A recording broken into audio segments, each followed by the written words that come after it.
Okay students, good morning students. ఈరోజు మనము multiple integrals problems dependent and independent integrals problems చేస్తున్నాం. అంటే variables కాన్స్టెంట్లు ఉంటే ఇండిపెండెంట్, కాన్స్టెంట్లు లేకపోకుండా వేరియబుల్స్ ఉంటే ఇండిపెండెంట్ అంటాం. మనం ఈ ప్రాబ్లమ్స్ మనం నేర్చుకుంటాం. కాన్స్టెంట్స్ ఉంటే ఇండిపెండెంట్, కాన్స్టెంట్ లేకుండా వేరియబుల్స్ ఉంటే డిపెండెంట్ అంటాం. Okay, thank you. బాగా నేర్చుకోవాలి. మనము ఇంకొకసారి మళ్ళీ చెప్తున్నాను, ఈ టాపిక్లో మనం మల్టిపుల్ ఇంటిగ్రల్స్ టాపిక్ గురించి నేర్చుకుంటున్నాం. లిమిట్స్ అనేది అప్పర్ లిమిట్ లోయర్ లిమిట్లు అనేవి, అప్పర్ లిమిట్ అండ్ లోయర్ లిమిట్లు అనేవి కాన్స్టెంట్లు ఉంటే వాటిని ఆ ఇంటిగ్రల్స్ని ఏమంటామంటే ఇండిపెండెంట్ అంటాం, కాన్స్టెంట్లు ఉంటే. అదే వేరియబుల్స్ ఉంటే డిపెండెంట్ అంటాం. కాబట్టి డిపెండెంట్ ఇంటిగ్రల్స్, ఇండిపెండెంట్ ఇంటిగ్రల్స్ అంటే ఎలాగైనా మనం ప్రాసెస్ అప్లై చేసి చేయొచ్చు, కానీ డిపెండెంట్ ఇంటిగ్రల్స్ అంటే పర్టికులర్ రూల్స్ పాటించి మనం అప్లై చేయాలి. Okay, thank you. మనం ఫస్ట్ ఈ క్వశ్చన్ నేర్చుకున్నాం. The given integral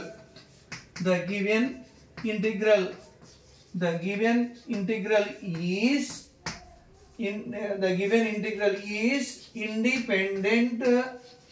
independent integral.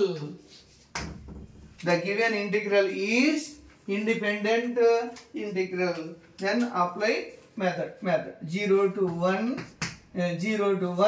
2 to 4 xy dx dy equal to okay, మనం ఇక్కడ విత్ రెస్పెక్ట్ ఎక్స్ ఇంటిగ్రేషన్ చేయాలి. ఇంటిగ్రేషన్ చేస్తే ఆన్సర్ వచ్చేసే అవకాశం. For 0 to 1 x square by 2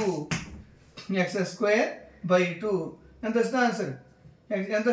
first dx చేయాలి. x square by 2 from 2 to 4 అంటే y dy equal to integration of 0 to 1 1/2 constant left రాస్తే 4 square upper limit minus lower limit 4 square minus 2 square into y dy equal to integration of 0 to 1 1/2 of 4 square into 16 minus 4 into y dy equal to integration of 0 to 1 1/2 16 minus 4 into 12 into y dy.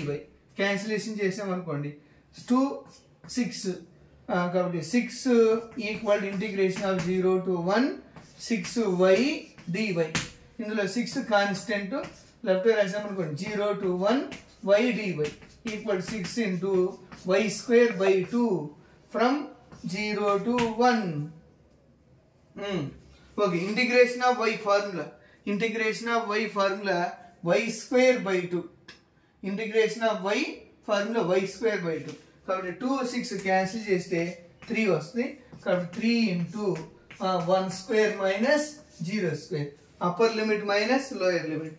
కాబట్టి 3 into 1 square అంటే 1 minus 0 equal to 3 into 1 minus 0 అంటే 1. కాబట్టి 3. This is right answer. Okay students, మనం ఈ multiple ఇంటిగ్రల్స్లో the given integral is independent integral, then apply this method. Okay, suppose dependent integral అనుకోండి, first X చేయాలి అంటే వేరియబుల్స్ లిమిట్స్ని బట్టి మనం విత్ రెస్పెక్ట్ వై చేయాలా లేదా విత్ రెస్పెక్ట్ ఎక్స్ చేయాలనేది డిసైడ్ అవుతుంది. Okay, thank you. కాబట్టి మనం బాగా నేర్చుకోవాలి. Thank you.